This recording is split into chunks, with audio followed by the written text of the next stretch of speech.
আমাৰ গণেশগুৰিৰ ফটোখন লৈ ফটোখন চৰকাৰে মুচিছিলে নেকি? দুজন পেইণ্টাৰে মোৰ লগত ষ্টেটমেণ্ট আছে। দুজন পেইণ্টাৰে থানাত ষ্টেটমেণ্ট দিলে যে এইখনটো জুবিনৰ ফটো যেন নালাগে, সেইকাৰণে আমি মুচি দিছো। দুজন পেইণ্টাৰ, আৰু দুইজন পেইণ্টাৰ কিন্তু মুছলিম নহয়, অসমীয়া ল'ৰা। এটা সেই দুজনৰ মই নাম আপোনালোকক প্ৰকাশ কৰিম, আপোনালোকে ইণ্টাৰভিউ ল'ব যে তাত চৰকাৰে মুচিব দিছিল নেকি। ঠিকাদাৰজনো অসমীয়া, আৰু তিনিওজনে জুবিনৰ ভক্ত। তেওঁলোকে ক'লে, আমি সুধিলে কিয় মুচিলি? বোলে এইখনতো দাদা জুবিন বুলিতো আমি ভবা নাছিলো। দুইজন অসমীয়া, মই চিপিক কৈ দিম, আপোনালোকে নামটো ল'ব। দুইজন অসমীয়া মিস্ত্ৰী, কোনো বাংলাদেশী মিয়া নহয়, শুদ্ধ অসমীয়া, আৰু কণ্ট্ৰেক্টৰজনো শুদ্ধ অসমীয়া ডেকা। তেওঁলোকে মুচিলে। আমি গধূলি সুধিলো, ভাই কিয় মুচিলি? তেতিয়া তেওঁলোকে ক'লে যে এইখনটো জুবিনদাৰ ফটো যেন লগা নাই, কাৰণে মুচি দিলো, আমিতো নাজানো এইখন জুবিনৰ ফটো বুলি। ময়ো যদি ৰং মিস্ত্ৰী হলোহেঁতেন, আজি থকা ফটোখনতো জুবিন গাৰ্গৰ দৰে নালাগে।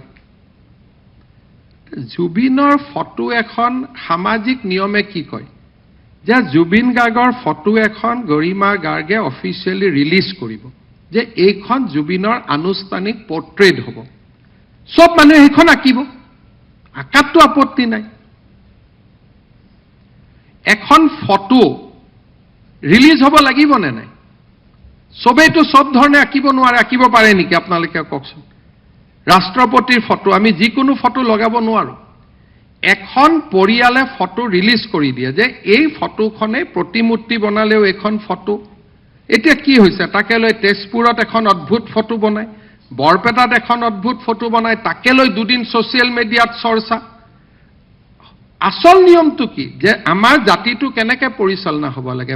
মোৰ ছিষ্টেমটো কি যে জুবিনৰ অনুৰাগীসকল বহিব, এখন জুবিনৰ ফটো নিৰ্ণয় কৰিব যে জুবিন গাৰ্গৰ এইখন ফটো হ'ব। তাৰপিছত য'তে আঁকে আঁকিব না, তাতো কোনো সমস্যা নাই।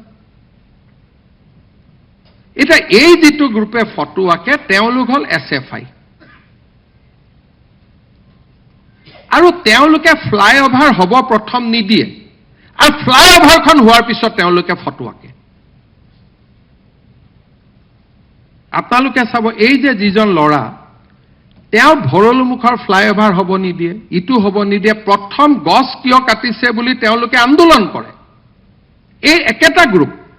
আৰু যেতিয়া ফ্লাইঅভাৰখন হৈ যায়, তেওঁলোকক ফ্ৰীত ফটো আঁকিব দিব লাগে, যাতে তেওঁলোকৰ পাব্লিচিটি হয়। ইটো টুপি পিন্ধাব, সিটো টুপি পিন্ধাব। এনেকেতো এজন মানুহক অপমান কৰাটো নিয়ম নাই। আপোনালোক সকলোৱে জুবিন গাৰ্গক জীৱন কালত দেখা নাই জানো? সেইখন জুবিনৰ ফটো হয় নেকি? এটা গৰিমাই চহী মাৰি এখন ফটো ৰিলিজ কৰি দিব যে যোনে প্ৰতিমূৰ্তি বনাব খোজে, যোনে জুবিনৰ ফটো অফিচত ৰাখিব খোজে, যোনে জুবিনৰ ফটো আঁকিব খোজে, এইখন ফটো আঁকিব, বা 3খন 4খন তেওঁ ফটো ৰিলিজ কৰিব, তাৰ ওপৰতে মানুহে ফটো আঁকিব। এতিয়াৰ পৰা মই আপোনালোকক ক'লো, ফটো চবে আঁকিব পাৰে, কিন্তু এই পাৰ্টিটোক মই ফ্লাইঅভাৰত ফটো আঁকিব নিদিওঁ। কাৰণ তেওঁলোকে ফ্লাইঅভাৰৰ বিৰোধিতা কৰে।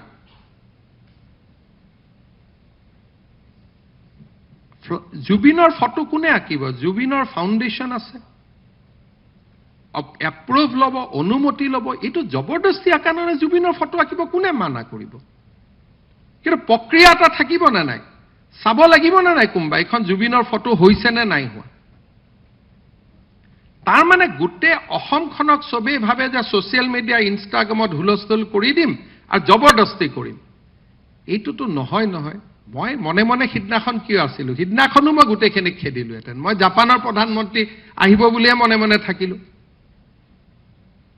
নহ'লে পিছত মই ভাল এজন আৰ্টিষ্ট, নীলপৱন বৰুৱাৰ দৰে কোনোবা এজন আৰ্টিষ্টক মাতি আনি আমি সেইটোৱে প্ৰস্তাৱ দিছিলোঁ যে বাবা তুমি নাআঁকিবা। পুলিচে তেওঁক কি কৈছিল? ষ্টেটমেণ্ট ল'ব যে তুমি নাআঁকিবা, আমি এজন ভাল আৰ্টিষ্টৰ হতুৱাই জুবিনৰ ফটোখন ইয়াত আঁকিম। তেওঁ কোন হয় ফটো আঁকিব? গতিকে মই সব ডিসিক অৰ্ডাৰ দি দিছো, সব এছপিক অৰ্ডাৰ দি দিছো, এই পাৰ্টিটোৱে যদি ফ্লাইঅভাৰত ফটো উঠে দে উইল বি এৰেষ্টেড। কাৰণ এওঁলোক হ'ল SFI।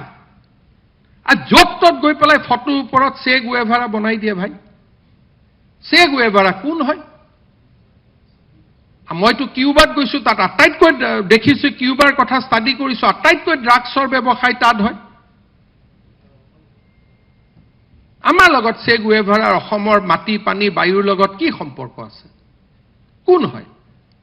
অসমত যদি বিপ্লৱী বুলি ফটো আঁকে তে পৰেশ বৰুৱাৰ আঁকক। মই চিৰিয়াছলি কৈছো ভাই, সংগ্ৰামটো কৰি আছে আজি 30 বছৰ। ভাল বেয়া বেলেগ কথা, আজিতো পৰিয়ালৰ পৰা দূৰত থাকিতো কৰি আছে। যদি আঁকিব লাগে পৰাগ দাসৰ আঁকক। ইয়াত চে গুৱেভাৰাটো ক'ৰ পৰা আহিলে মোক কওকচোন। কোন হয়? মইতো নাজানো, এইটো মই এইখন ফটো দেখাৰ পিছত মই পঢ়িছো। কিউবাত কিবা কৰি আছে, কি কৰিছে, কি কৰা নাই, তাতে এখন ষ্টেট কোনো মানে তাত মানুহ যাব নোৱাৰে। ইণ্ডিয়ান এম্বেচি এটা সোলাৰ পাৱাৰ লগাই চলি থাকে, লাইট নাই, ৰাস্তা নাই, পানী নাই। সেইখন ৰাজ্যৰ লগত, দেশৰ লগত অসমৰ তুলনা হ'ব নেকি?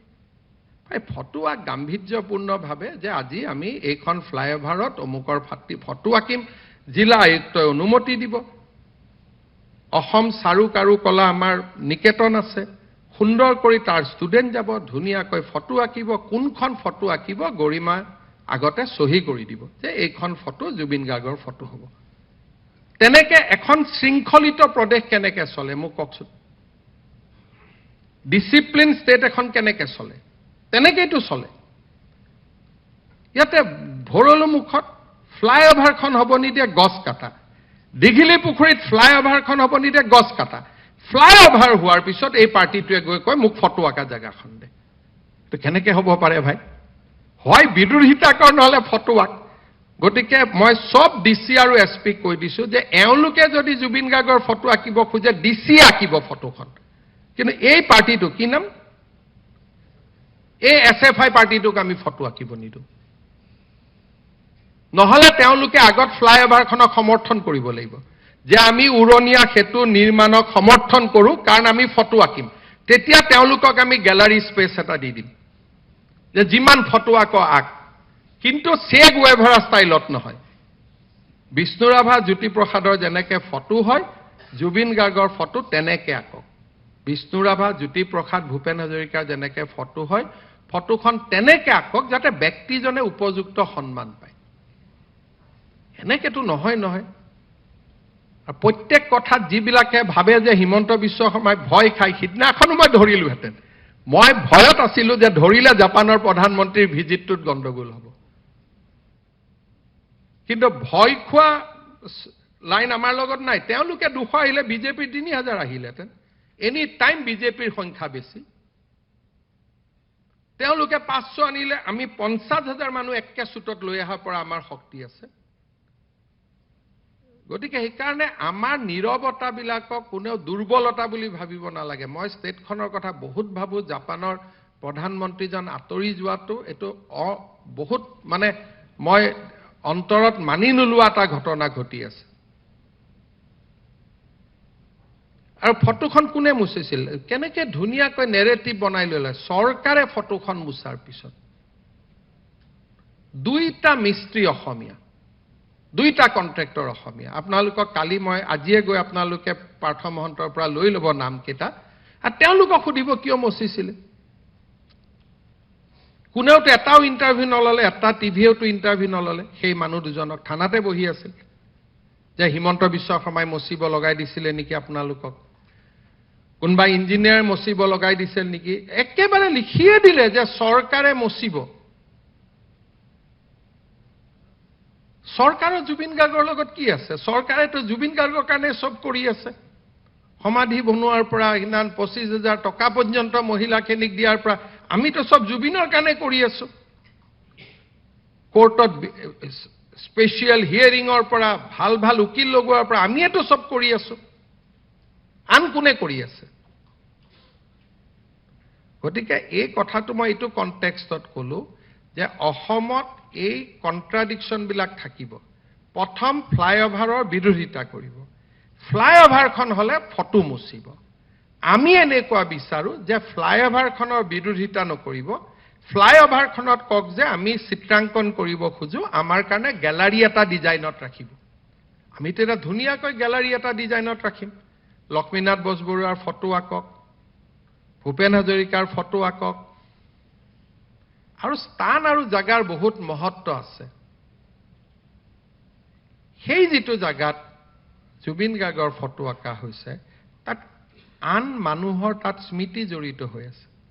গণেশগুৰি বোমা বিস্ফোৰণৰ তাত কিহৰ ফটো আঁকিব লাগে? তাত সন্ত্ৰাসৰ বিৰুদ্ধে ফটো আঁকিব লাগে সেই জাগাখিনিত, কাৰণ তাত অসমীয়া মানুহৰ তেজ জড়িত হৈ আছে বোমা বিস্ফোৰণত।